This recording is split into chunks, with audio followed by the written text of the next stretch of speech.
Good morning, good morning. This is Pierre Laguerre here, your daily motivator, here to challenge, inspire, and motivate you.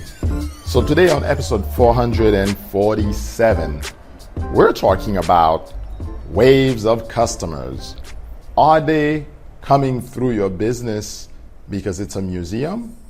Or is your business a place where it's a cinema? Meaning a place where you show movies, right? So your business can be one of two things. And the reason I'm talking about waves of customers is I'm looking at the ocean right now this morning and listening to the birds out there.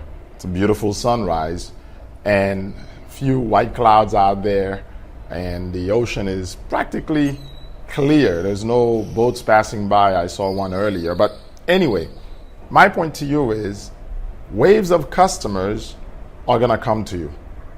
And of course, they're known as prospects because at first, they're not necessarily your customer. At first, they're just coming from afar to take a closer look on shore. My question to you is your business a revolving door or is it a labyrinth? And of course, a revolving door, people can come in and come out. There's one front door and one back door. They walk through the store and out they go. Or when they come into your business, are they very much curious and asking questions and wanting to know more, wanting to find out more, willing to be educated, wanting to have their issues diagnosed? And are you doing a good job of that? So this week coming, we're going to be talking about lead conversion, how to convert more of the prospects coming into your funnel into customers. But first, you have to answer this question. The question is, with more and more customers coming, once you start advertising, is your business a museum? You know, museums have relics in them.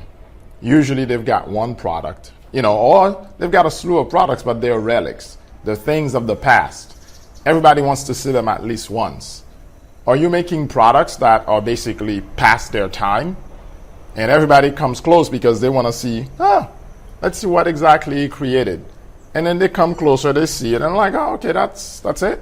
Okay, I have to go elsewhere because something else is calling for my attention. Or are you creating a business whereby your products and services have stickies attached to them? So even if your business is a museum, when people are going to the back door, the least you can do is turn them towards a souvenir shop.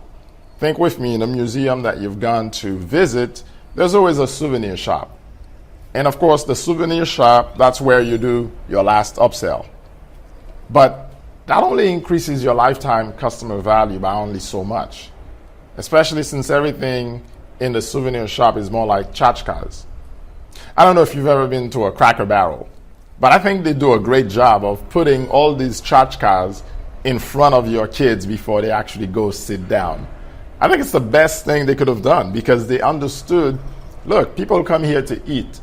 But guess what? They're on the road and they're coming with their children. So we want to make sure we put as many Beanie Boos and other toys and games in front of those kids and the adults as well, so that when they come in, they actually are increasing the value of each customer that walks in the door. So I don't know if you ever eaten at a Cracker Barrel, but they do such a great job. Now, another business that does a great job of that is McDonald's. McDonald's normally has the ability to call you and tell you more about what they've got going on with texting, email, and other methods of reaching their clients. But the other thing they do very well, of course, which other companies copied, was their Happy Meal. Giving the kids a toy or a slew of toys from a popular movie, right? Popular characters. Point is, they're doing something to increase the lifetime customer value. And of course, when you have a business where the products are like a McDonald's where 16-year-olds can sell them directly from an easy cash register, you've got a business that can grow, as is the case for McDonald's. But now, let's talk about your business. Your business has to be a production house, a movie house. Think about all the major movie houses, the names you've seen, Columbia, so many others that you've seen, right? Especially in recent years. You actually recognize some of these names if you go to the movies or if you watch movies on Netflix or Amazon. But my point to you is this. You absolutely must have a blockbuster of a product. And that product has to be the main attraction. And that product as the main attraction is your main product that everybody comes to you for. Now you've got to have your stickies added to it. So again, remember, we're talking about lead conversion here. The main attraction is what most people are going to buy from you.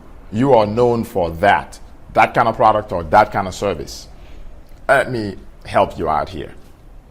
Which mentor do you go to and what are they known for? What kind of product are you buying from them usually? See, there's one of your mentors, you know exactly what kind of product you're going to buy from him.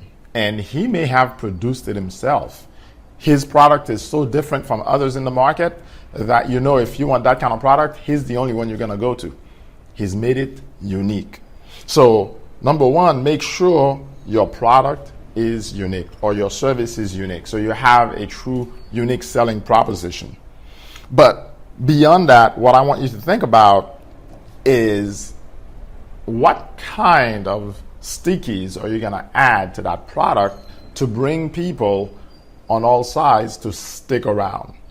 And these, of course, are known as upsells, one-time offers, bump offers. You're going to add these things to your product or service so that when somebody comes, they automatically want the rest. So think with me. Somebody that actually shines shoes.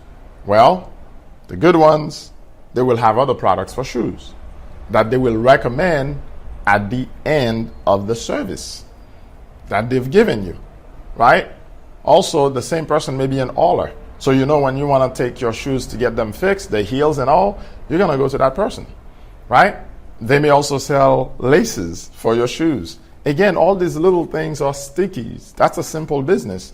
But at the end of the day, you've got to have stickies. Those stickies help people come back to you and think about you. Now, some businesses have a huge amount of stickies and people keep coming back to them over and over and over and over. And I'm going to give you two examples. Amazon, right? When was the last time you actually went and shopped there, especially if you're a Prime member? And Walmart. If you've got one near you, most likely you went there to get some shoes or something else, something that was easy. And of course, they dominate the groceries. They dominate so much more.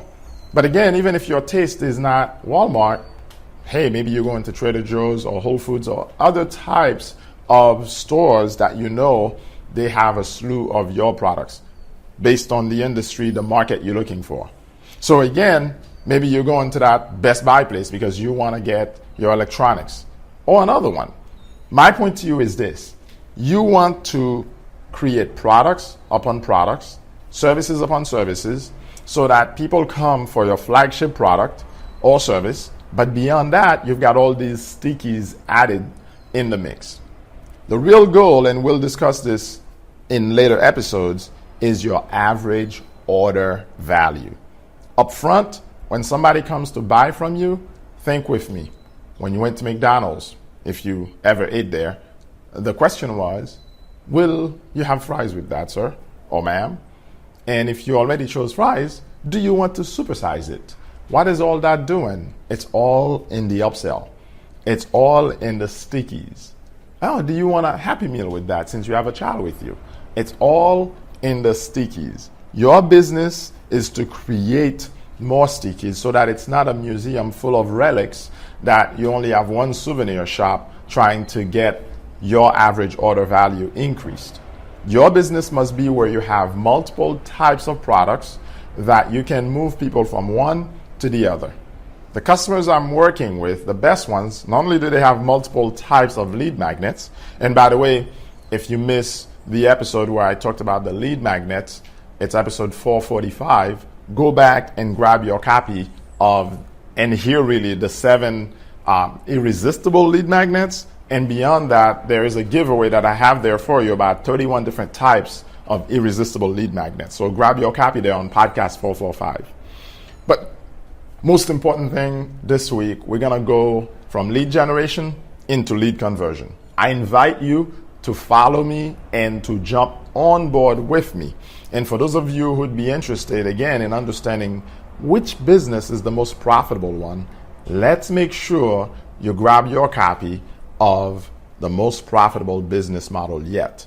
And it can be found directly in the description of this podcast under eonthemove.com/podcast 447, or you can go directly to eonthemove.com/best model. That's BESTMODEL. Again, you can download your copy, find out about 5 different business models, and which one today is truly the most profitable. Of course, if you ever watch Dean Graciosi's and Tony Robbins' presentation in early May, you will know exactly what I'm talking about. But I've been talking about this way before they did their presentation. So go on and download your free copy and start getting yourself ready to either create a side business or to truly take your business to the point where it's the most profitable. Again, this is Pierre Laguerre, your daily motivator. I hope I've challenged, inspired, and motivated you today to follow your heart, your passion, and to understand the need to build a business, because you've got to leave something for the next generation. I'll catch you on the next episode. Have a great day. Bye-bye.